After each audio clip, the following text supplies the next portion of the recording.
Getting your work featured in a top wedding magazine isn't just a dream. It's a powerful way to attract high-end clients, build your authority, and grow your brand. When couples see your name alongside beautiful wedding photos, they know that you're the real deal. Over the years, I've been published in Style Me Pretty, Carats Cake, Bridal Guide, among many others. I've even worked with a publicist who's helped me understand exactly what editors are looking for. Getting your work published isn't just about prestige. It's about building authority, attracting high-end clients, and setting yourself apart in a crowded market. By the end of this video, you'll know how to shoot weddings with publications in mind, how to curate and submit your best work, and how a publicist can help you land more features. And make sure you stick around to the end because I have a special guest who would love to share some insights with you. Let's get into it.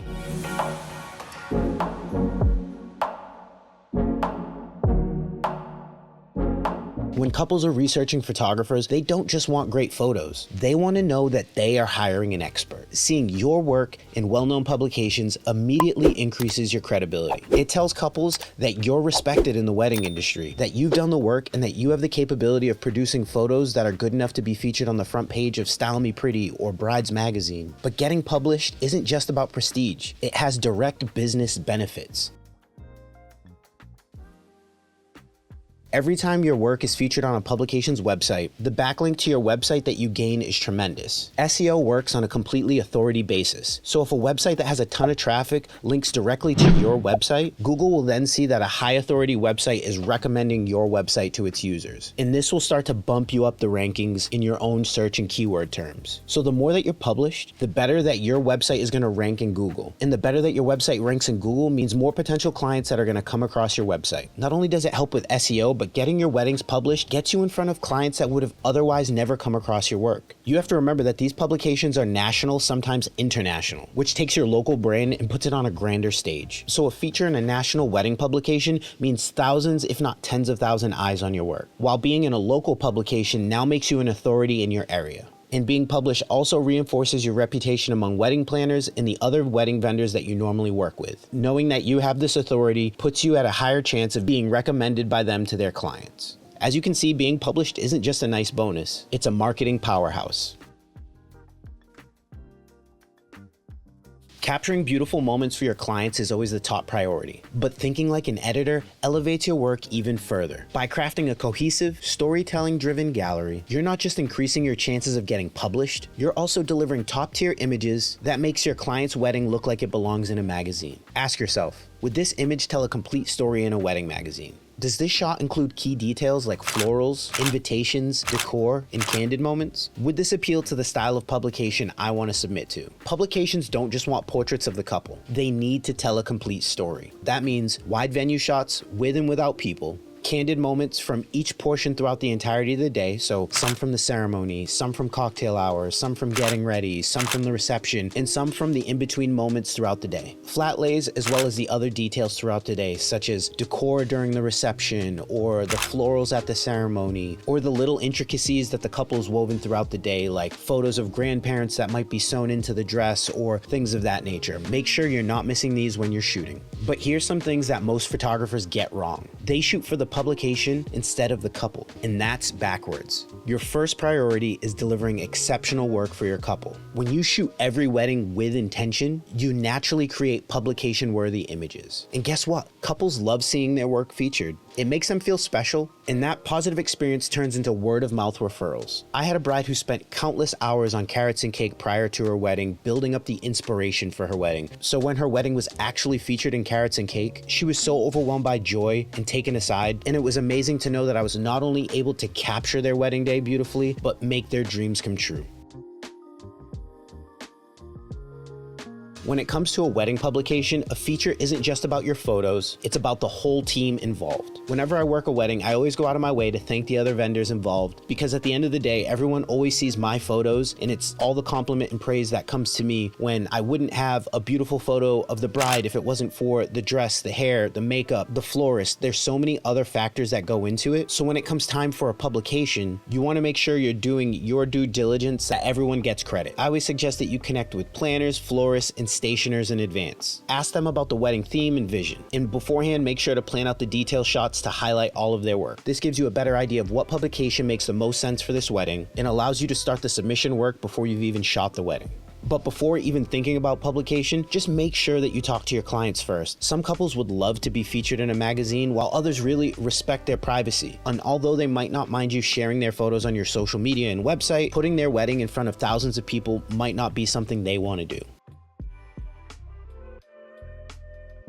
When couples look back on their wedding day, they want to relive not just the big moments, but the tiny beautiful details that made the day feel magical. Capturing weddings with publications in mind means going beyond just portraits. It's about telling the full story. From the delicate florals to the grand venue shots that set the scene, let's break down exactly what to focus on to create a submission-worthy gallery. I've stated it a few times in this video already, but you really want to focus on the details. That means invitations, rings, florals, tablescapes. You don't want to miss a thing. Magazines absolutely love flat lays with clean backgrounds and natural light. I have an entire kit for flat lays that I've built over the years that I bring with me to each and every wedding, filled with different colored ring boxes, different little accessories that can dress up the details regardless of the theme that the couple has going on. And if you'd like me to do a video breaking that all down at some point, please leave a comment down below and I'll make sure to get that out to you soon. And one of the major things that you want to do when it comes to capturing details is not just get one shot of the details. I always live by a close, medium, wide mentality when it comes to capturing detail shots. For instance, if I'm shooting a table at a reception, I start in really close, take a few photos, step back a little bit, capture a few more photos, and then I'll maybe step 5-10 feet away and capture everything wider with a 28 or 35mm lens. This makes sure that you just have enough variety of each detail that you're photographing throughout the day. And the same can apply with flat lays. You get in really close with a macro lens to get the rings, come out a little bit further to get maybe some details in the flat lay, and then you come all the way out and get the full flat lay. And throughout the day, you want to make sure that you're getting tons of photos of the venue. This means getting out in front of it and shooting multiple angles, and maybe even taking your drone up to get the venue from the sky during cocktail hour at the beginning of the day. And the last thing you want to think about when it comes to these images is making sure that you're just shooting very consistently. If you're mixing in flash and natural light throughout the day, make sure that when it comes time to edit, these don't look like they're taken by two different photographers on 2 different days. These publications are meticulous and they want to make sure that the work that they put out there not only is consistent but matches their brand. So that means for photographers who shoot film, make sure the look of your film matches the look of your digital as much as possible.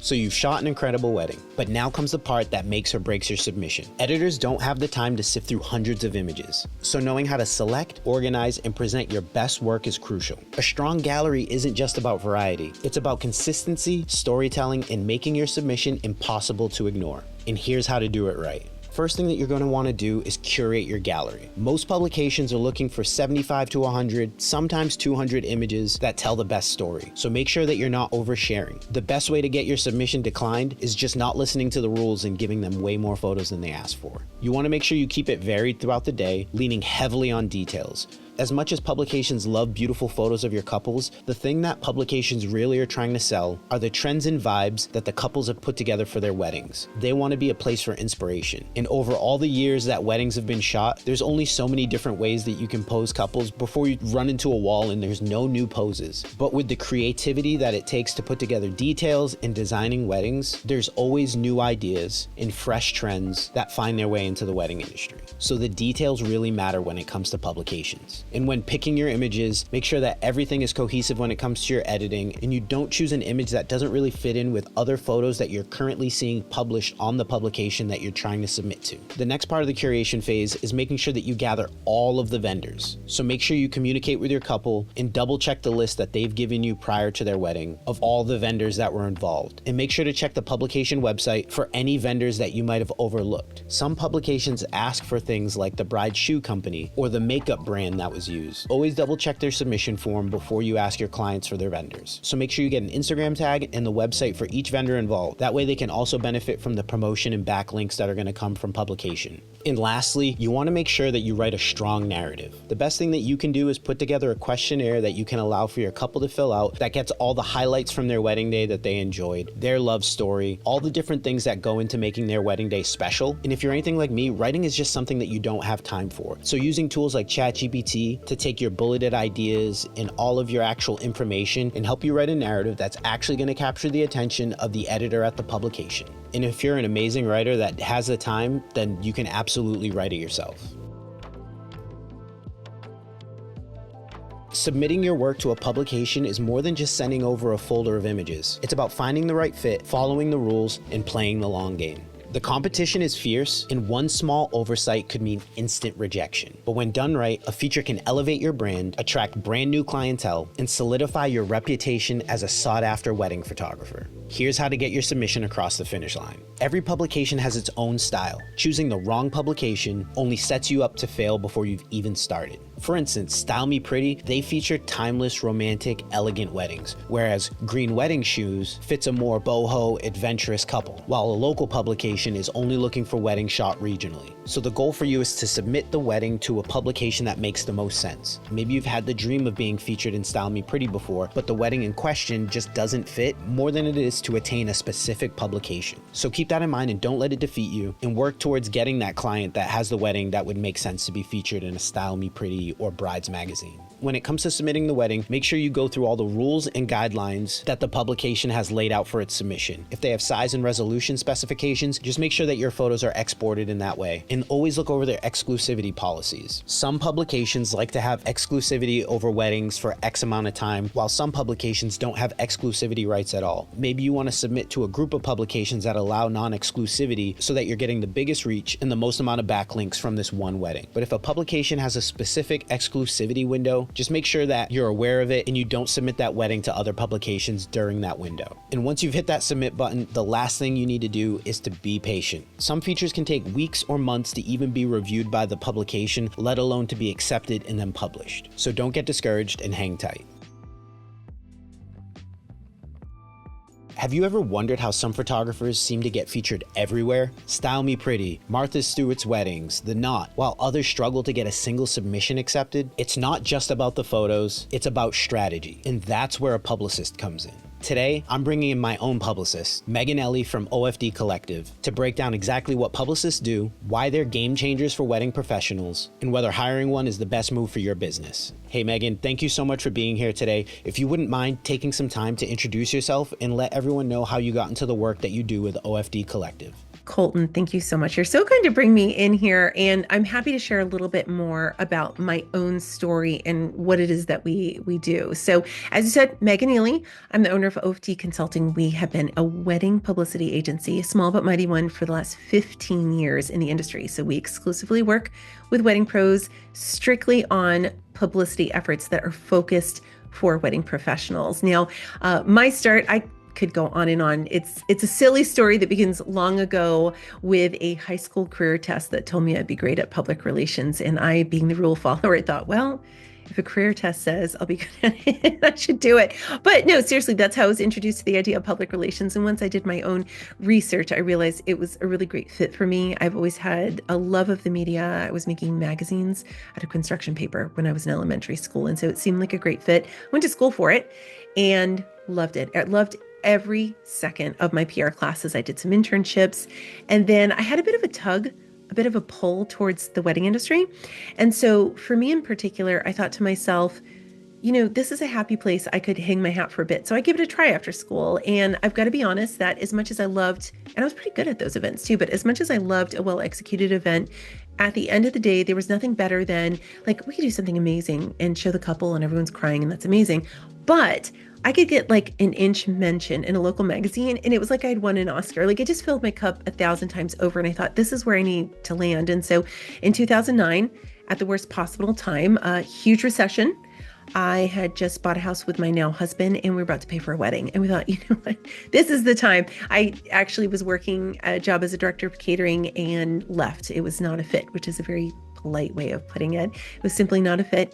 And I started OFD about 2 years earlier than anticipated. Now, in terms of what we do for people, my primary work is, well, as you know, you're an OFD Collective member, but my primary work is actually spent, my team and I, we do something called the OFD Collective, which is a wedding PR membership. It's very unique.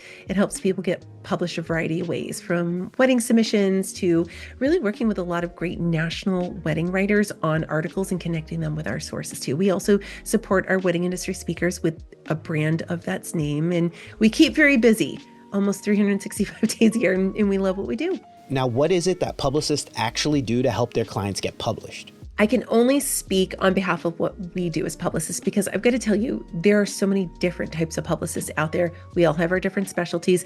There's about 6 or 7 of us globally who focus on the wedding industry. And even within that small group, we help people very differently. So I'm only going to speak for myself in general, but when it comes to how people get published, we primarily focus on wedding submissions. So we work a lot with planners, photographers, we work with venues, florists, designers sometimes who have gorgeous weddings and they want to submit them to blogs and publications. And so our goal is to go ahead and find the very best fit. We will curate the galleries. We will go ahead and do the write-up about the couple. We will get everything organized with the vendor list and we'll send it out to blogs and publications until we land on the right fit. So that's that side of a big part of when it comes to wedding PR. But for us, another one of our specialties is actually to connect writers who are writing, national wedding stories.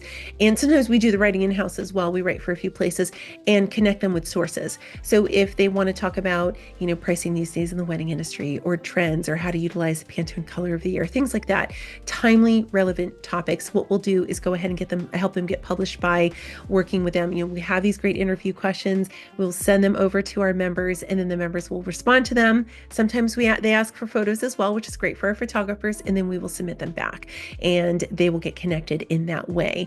I would be remiss if I didn't share that we also advise on podcast pitching, which is a fabulous way to be able to share conversationally your expertise. And we do advise on the side as well when it comes to our office hours on things like, getting published like locally, or we'll send resources for TV, which is not my area of expertise, but we can help give resources. With that being said, I will say that we also, although that's a big part of what we do, we also provide coaching on occasion for people who just have really specific needs. Maybe they wouldn't benefit from being over in the collective 100%. And so we'll sit down and do individual meetings with people because maybe how they want to be published looks a little bit different, and we'll go ahead and offer customized advice. Wow, that is really great. But why should a wedding professional work with a publicist rather than doing the submission themselves? So here's the thing. I travel all over talking about how people can represent themselves, which I do get teased about. They often say I'm the only one who'll go on stage and tell them how not to hire them. And I do believe that. I want your listeners to understand that certainly there's a lot that can be done internally for themselves when it comes to that. And it's submissions, being quoted, podcasts, all of that. There are things that can be done in-house. You can train people. Here's the thing though, and I see this as myself as a small business owner too. The question is, even if you can do it in-house, how long is that going to take you? Is that the best, really the best use of your time? For myself, for example, could I do math? Kind of, barely. But could I do my own math and do accounting and tax? Sure. But the sheer amount of time it would take me when I could be working on building new services, business development, networking, it's not worth my time to learn all those things and I'll never be as fast as the people who actually do it for a living. So that I relate that experience of mine to working with a publicist. The right publicist, when you match your goals to what they can do in their portfolio, they are going to move the needle faster. They often have these great relationships with writers and editors. Instead of you spending all this time researching the right writers, what if these publicists are already working with those writers that you want to get in front of? But in addition, even on the getting published side, the fact is, we're very mindful as publicists. I can speak for ourselves and my team in particular is we're very mindful of publishing schedules. You might go ahead and send something over to insert publication here, but we know for a fact they haven't published anything in 5 months. I'm thinking of one in particular, but I'm not going to say it out loud right now in case that changes if someone's watching this at a later time. But we're going to be aware of editors who are, maybe they're experiencing a loss right now. Maybe they are dealing with something. And so they are not at their desk as often. We're mindful of all those things. Someone who's kind of dabbling in PR is not going to be aware of that and scheduling and times for submissions and turnaround times and so on and so forth.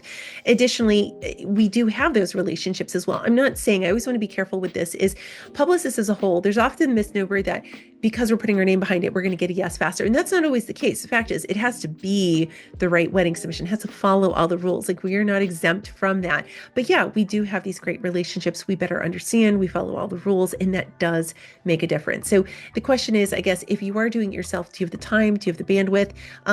And can you move it? How much is it worth it to move the needle on your own versus someone who can do it faster and really hand the reins back over to you to go do the rest of the things that you should be probably doing as part of your business? Wow, Meghan, thank you so much for all of that insight. I hope that she was able to do a better job than I would have in helping break down exactly what a wedding publicist does to help wedding professionals with their submissions. Just so you know, I have a discount code to OFD Collective and all of the services that they offer their members in the description below. So if you just have way too much going on and want to hand off your submissions to someone else, make sure to click that link, reach out to OFD, and get set up with them today.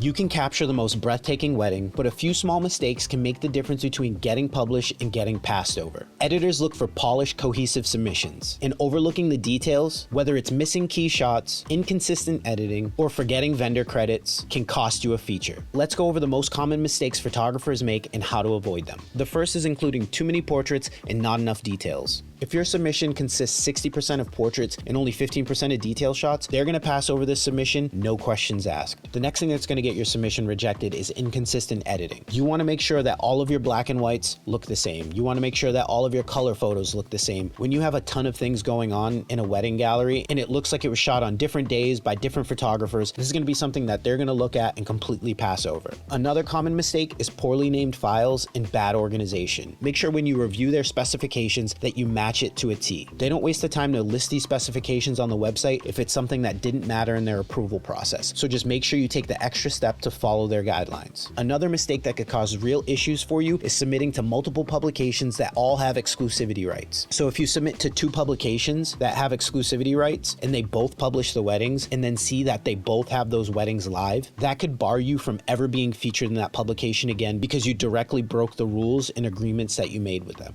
Another mistake that could cost you is forgetting to credit all the vendors. So many people came together, put their hard work in, and now this wedding's featured on Style Me Pretty without the florist now being included in that submission. Especially if you're in charge of submitting it and the florist sees that, it could cause relational issues in the industry for you and lead to less referrals from not only the florist, but the wedding planners that they're friends with, and really anyone else that they're connected to in the industry. Because what might have just been an oversight on your end could look like a slap in the face to them, and you really don't want to offend anyone, especially like I said, when we've all done all this hard work to make sure that the wedding went off for the couple without a hitch. So it always feels good to get the credit that you deserve, especially on a national stage. And the last mistake that most wedding professionals make when it comes to publications is not following up with the editors. Sometimes all it takes is a simple follow-up email to get your wedding back on their radar. Magazine editors, just like wedding photographers, wedding planners, florists, you name it, we all get busy. Like I said, getting published isn't just about beautiful photos, it's about having a strategy. The photographers that consistently get featured aren't just lucky, they know how to shoot with intention, feature their best work, and build the right relationships. If you want to see your work featured in publications, it's time to be intentional. So if you want more insider strategies, make sure to subscribe to the channel, like this video, and leave a comment down below with any other questions that you have about getting your weddings published. Also, make sure to sign up for my newsletter, as I'm always sending out information about new educational resources that I have, and so much more. I hope this video was super helpful, and until the next one, see you guys later.